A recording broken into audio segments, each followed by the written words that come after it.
accomplished presidents of modern history, bringing the nation through the tragedies of the COVID pandemic, overseeing one of the strongest economic recoveries in the world, and passing a landmark piece of legislation around climate and infrastructure. His success in the Oval Office makes it all the more striking tonight that we're about to witness him use the Oval to give up the most powerful job in the world willingly. Here he is. My fellow Americans, behind the resolute desk in the Oval Office, in this sacred space, I'm surrounded by portraits of extraordinary American presidents. Thomas Jefferson wrote the immortal words that guide this nation. George Washington, who showed us presidents are not kings. Abraham Lincoln, who implored us to reject malice. Franklin Roosevelt, who inspired us to reject fear. I revere this office, but I love my country more. It's been the honor of my life to serve as your president. But in the defense of democracy, which is at stake, I think is more important than any title. I draw strength and I find joy in working for the American people.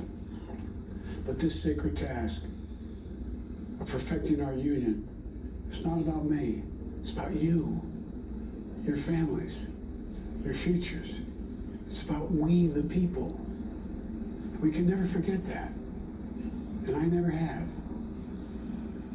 I've made it clear that I believe America is at an inflection point. One of those rare moments in history when the decisions we make now will determine our fate of our nation and the world for decades to come. America's going to have to choose between moving forward or backward, between hope and hate, between unity and division. We have to decide, do we still believe in honesty, decency, respect, freedom, justice, and democracy? In this moment, we can see those we disagree with not as enemies, but as fellow Americans. Can we do that? Does character and public life still matter? I believe I know the answer to these questions because I know you, the American people. And I know this, we are a great nation because we are good people. When you elected me to this office, I promised to always level with you, to tell you the truth. And the truth, the sacred cause of this country is larger than any one of us. And those of us who cherish that cause, cherish it so much. The cause of American democracy itself. We must unite to protect it. You know, in recent weeks, it's become clear to me that I need to unite my party in this critical endeavor. I believe my record as president, my leadership in the world, my vision for America's future, all merited a second term. But nothing can come in the way of saving our democracy. That includes personal ambition. So I've decided the best way forward is to pass the torch to a new generation. It's the best way to unite our nation. You know, there is a time and a place for long years of experience in public life. There's also a time and a place for new voices, fresh voices, yes, younger voices. And that time and place is now. Over the next 6 months, I'll be focused on doing my job as president. That means I'll continue to lower costs for hardworking families, grow our economy. I'll keep defending our personal freedoms and our civil rights, from the right to vote to the right to choose. I'll keep calling out hate and extremism, make it clear there is no place in America for political violence or any violence ever, period. I'm going to keep speaking out to protect our kids from gun violence. Our planet from climate crisis is the existential threat. And I will keep fighting for my cancer moonshot so we can end cancer as we know it, because we can do it. I'm going to call for Supreme Court reform because this is critical to our democracy, Supreme Court reform.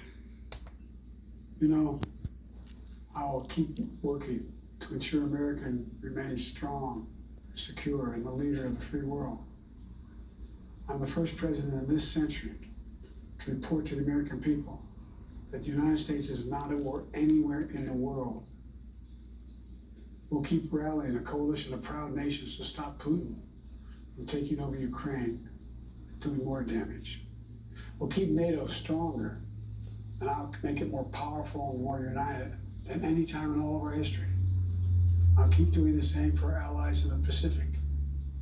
You know, when I came to office, the conventional wisdom was that China would inevitably surpass the United States.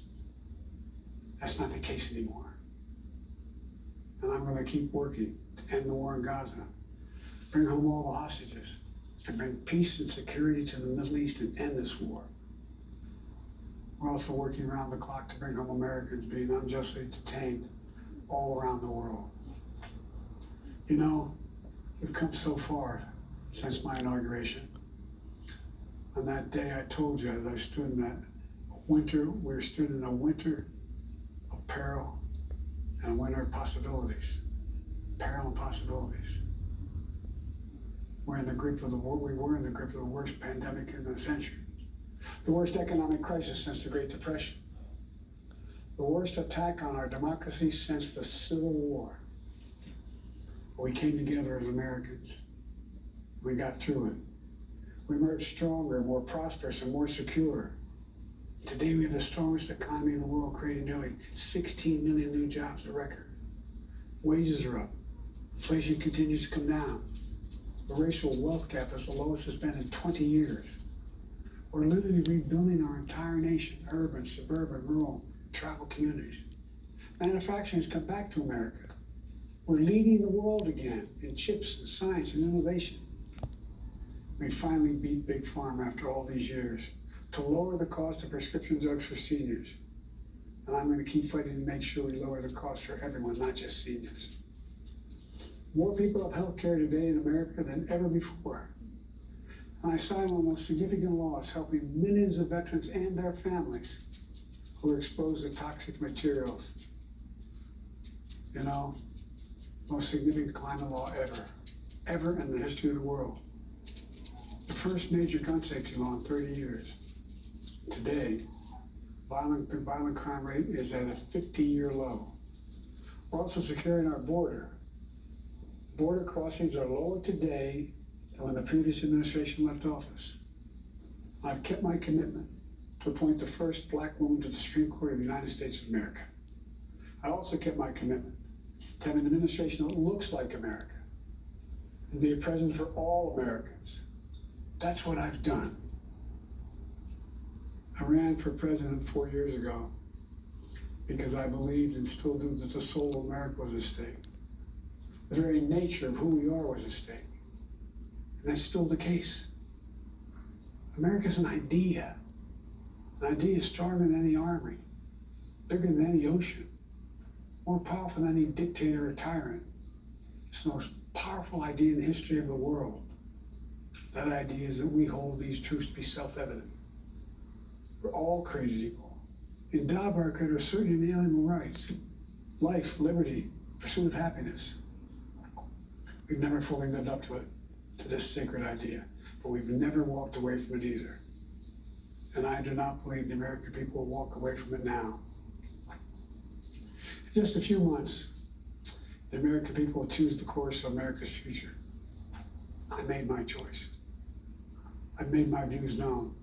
I would like to thank our great Vice President Kamala Harris. She's experienced, she's tough, she's capable. She's been an incredible partner to me and a leader for our country. Now the choice is up to you, the American people. When you make that choice, remember the words of Benjamin Franklin that's hanging on my wall here in the Oval Office, alongside the busts of Dr. King and Rosa Parks and Cesar Chavez.